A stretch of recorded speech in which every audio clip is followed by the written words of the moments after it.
Hello అండి. మరో మంచి రెసిపీతో మీ ముందుకైతే వచ్చాను. చనా మసాలా లేదా చోలే మసాలా.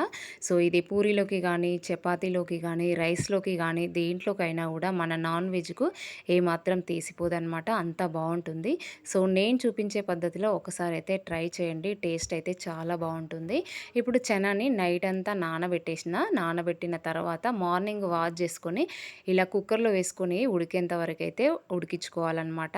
ఇప్పుడు దాన్ని పక్కన పెట్టేసి ఒక 6, 7 టమాటోస్‌ను ఇట్లా ముక్కలుగా కట్ చేసుకొని కొద్దిగా సాల్ట్ యాడ్ చేసి ఇవి టమాటాలు మగ్గేంత వరకైతే మనం ఉడికించుకోవాలనమాట. ఇప్పుడు టమాటాలు చల్లారేంత వరకు పక్కన పెట్టేసుకుందాము.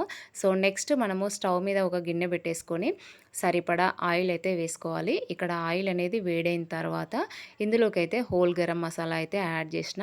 నెక్స్ట్ కొద్దిగా ఆవాలు, అలాగే జీలకర్ర, నెక్స్ట్ సన్నగా కట్ చేసుకున్న ఆనియన్స్, అలాగే పచ్చిమిర్చి అయితే యాడ్ చేసుకున్నా అనమాట.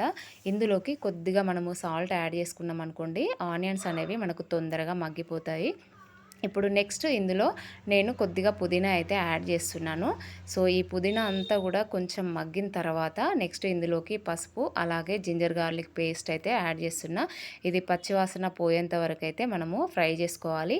నెక్స్ట్ మనము టమాటాలు చల్లారబెట్టుకున్నాం కదా, దాన్నంతా మిక్సీలో వేసుకొని ఇలా ప్యూరీ లాగా అయితే చేసుకోవాలన్నమాట. నెక్స్ట్ ఇదంతా కూడా ఇందులోకి మనము యాడ్ చేసుకొని కొద్దిసేపు అయితే దీన్ని ఉడికించుకోవాలి. ఒక పొంగు వచ్చేంత వరకు అయితే మనము దీన్ని అయితే ఉడికించుకోవాలన్నమాట.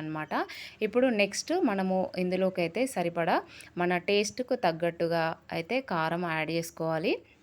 అలాగే నెక్స్ట్ కొద్దిగా జీలకర్ర పొడి, అలాగే కొద్దిగా ధనియాల పొడి అయితే యాడ్ చేస్తున్నాను. అలాగే కొద్దిగా గరం మసాలా కూడా యాడ్ చేస్తున్నా అనమాట. ఇప్పుడు ఇదంతా కూడా మనము మంచిగా మిక్స్ చేసుకున్న తర్వాత ఇందులోకి మనము కొద్దిగా కరివేపాకు అయితే యాడ్ చేసుకుందాము. కరివేపాకు మీరు ఫస్ట్ స్టార్టింగ్‌లోనే యాడ్ చేసుకోవచ్చు. లేదంటే మీరు ఇలా యాడ్ చేసినా కూడా టేస్ట్ అయితే బావుంటుందనమాట. ఇప్పుడు ఇది కొద్దిగా మనకు ఈ స్పైసెస్ అన్నీ కూడా ఒక 2 మినిట్స్ ఉడికిన తర్వాత మనం కొద్దిగా సాల్ట్ అనేది చెక్ చేసుకొని అవసరం ఉంటే యాడ్ చేసుకోవాలి. ఇప్పుడు నెక్స్ట్ మనము ఇందులోకి మనం ఉడికించి పెట్టుకున్న చనానైతే మనము ఇందులోకి యాడ్ చేసుకోవాలి. ఇదంతా కూడా బాగా మిక్స్ చేసుకొని ఈ స్పైసెస్ అన్నీ కూడా చనాకు పట్టేంత వరకు అయితే మనము ఒక 10 మినిట్స్ అయితే ఇది సిమ్‌లో పెట్టి అయితే ఉడికించుకోవాలన్నమాట. ఇప్పుడు నెక్స్ట్ మనము దీన్నైతే కొద్దిగా స్మాష్ చేస్తున్నాను. ఒకవేళ మీ పిల్లలు ఇష్టంగా ఇలాగే తింటారు అని అనుకుంటే మీరు స్మాష్ చేయాల్సిన అవసరం అయితే లేదు.